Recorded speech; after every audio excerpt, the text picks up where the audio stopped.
नमस्कार, मैं पायल शुक्ला। आप सभी का स्वागत है इन 24 न्यूज में। आइए एक नजर डालते हैं अब तक की 25 बड़ी खबरों पर। महाराष्ट्र सरकार ने 26/11 के आतंकी हमले में शहीद हुए मुंबई पुलिस के सब इंस्पेक्टर तुकाराम ओमले के सम्मान में एक स्मारक बनाने का लिया निर्णय, जिसके लिए 13 करोड़ 46 लाख रुपए की मिली मंजूरी। बॉलीवुड अभिनेता सैफ अली खान पर हमला करने के मामले में गिरफ्तार आरोपी शरीफुल इस्लाम शहजाद ने मुंबई सत्र न्यायालय में जमानत याचिका की दायर। अपने वकील के माध्यम से दायर याचिका में शरीफुल ने किया दावा उसने नहीं किया कोई अपराध और उसके खिलाफ दर्ज मामला है मनगढ़ंत।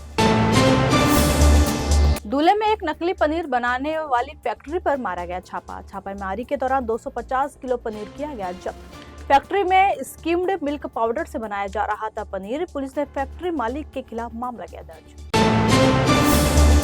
महाराष्ट्र, दिल्ली समेत कई राज्यों में नवरात्रि पर्व के दौरान नॉनवेज पर बैन की उठी मांग। इस दौरान शिंदे गुट के नेता संजय निरुपम ने कहा, नवरात्रि के दिनों में सड़क किनारे नॉनवेज बेचने वाली दुकानों को कराया जाना चाहिए बंद।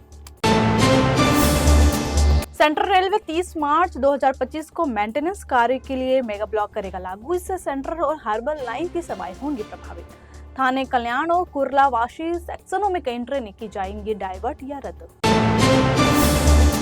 अंधेरी के वीरा देसाई रोड स्थित एक अनाथालय से 5 नाबालिग लड़कियां आधी रात को बाथरूम जाने के बहाने हुई फरार। मामले में मुंबई की अंबोली पुलिस ने अज्ञात व्यक्ति के खिलाफ अपहरण का FIR किया दर्ज। गुजरात के बनासकांठा जिले के राजपुर प्राथमिक विद्यालय में 6 बच्चों के हाथों पर कट के पाए गए निशान। इससे पहले अमरेली के बागसरा स्कूल में 40 बच्चों ने ब्लेड से काट लिए थे अपने हाथ। पुलिस ने मामले की जांच की शुरू। पीएम मोदी 30 मार्च को महाराष्ट्र का करेंगे दौरा। वह सुबह करीब 9 बजे नागपुर के स्मृति मंदिर में RSS के संस्थापकों को देंगे श्रद्धांजलि। इसके बाद वे जाएंगे दीक्षा भूमि, जहां वह BR आम्बेडकर को देंगे श्रद्धांजलि।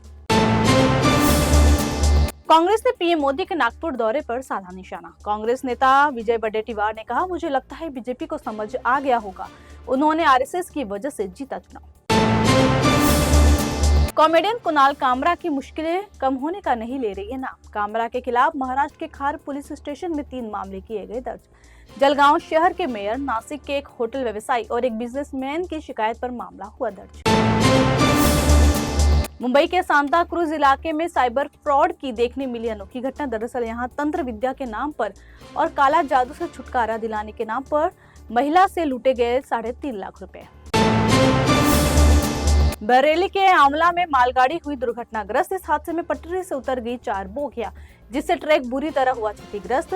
विशारदगंज से इफ्को खाद फैक्ट्री जा रही थी मालगाड़ी। हादसे के बाद रेलवे में मची अफरा तफरी। जयपुर में वीर तेजाजी की मूर्ति को क्षतिग्रस्त करने का मामला है सामने। सांगानेर थाना क्षेत्र के प्रताप नगर मंदिर की है ये घटना। इस घटना को लेकर जयपुर में शुरू हुआ बवाल।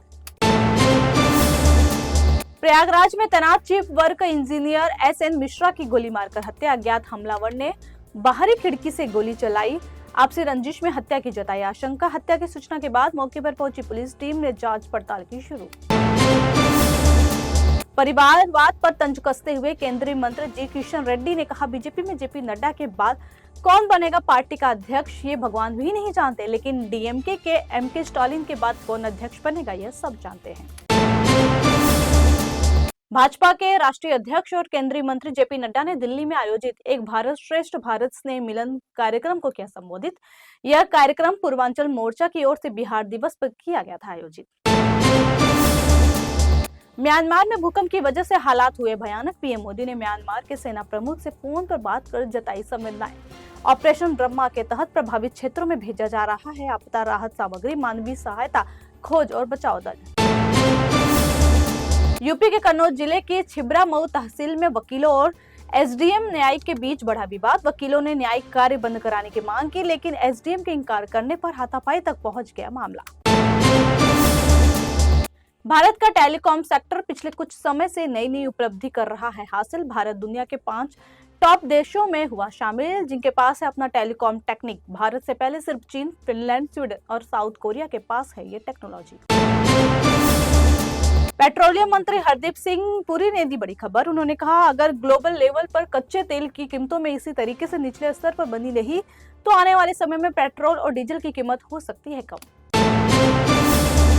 मध्य प्रदेश में सरकार ने विकास की गति को और तेज करने के लिए मुख्यमंत्री मोहन यादव की अध्यक्षता में कैबिनेट की मीटिंग हुई संपन्न, जिसमें कई अहम फैसलों पर लगी मुहर। मध्य प्रदेश में मुख्यमंत्री मोहन यादव की अध्यक्षता में हुई कैबिनेट बैठक में लिए गए कई अहम फैसले। इस बैठक में उज्जैन के विक्रमोत्सव को लेकर हुई महत्वपूर्ण घोषणाएं, साथ ही पूरे प्रदेश में गुड़ी पाड़वा पर्व को धूमधाम से मनाने का लिया गया निर्णय। AIMIM प्रमुख असदुद्दीन ओवैसी ने वक्फ संशोधन विधेयक को लेकर चल दिया नया दांव। NDA में शामिल नीतीश कुमार और चंद्रबाबू को वक्फ बोर्ड संशोधन विधेयक का बताया विलेन। नेपाल में अचानक हुए हंगामे ने देश में मचा दी हलचल। राजधानी में राजा आओ देश बचाओ और हमें राजशाही वापस चाहिए जैसे नारों की सुनाई देने लगी गूंज, जिससे राजशाही शासन की मांग पकड़ने लगी जोर। इस दौरान सुरक्षा कर्मियों के साथ हुई झड़प में अब तक 2 लोगों की हुई मौत। मथुरा के दिनेश फलाहारी ने सीएम योगी आदित्यनाथ को खून से लिखा पत्र। उन्होंने की मांग नवरात्रि में मुस्लिमों को न लगाने दिया जाए तो कहा, क्योंकि ये लोग लव जिहाद को बढ़ाते हैं, प्रसाद में थूक सकते हैं। साथ ही उन्होंने मांस की बिक्री पर भी रोक लगाने की मांग। फिलहाल के लिए इतना ही। देश और दुनिया की तमाम बड़ी खबरों के लिए जुड़े रहिए 24 न्यूज से। साथ ही 24 न्यूज के social media platform YouTube, Instagram और फेसबुक को लाइक, सब्सक्राइब और शेयर करना ना भूलें।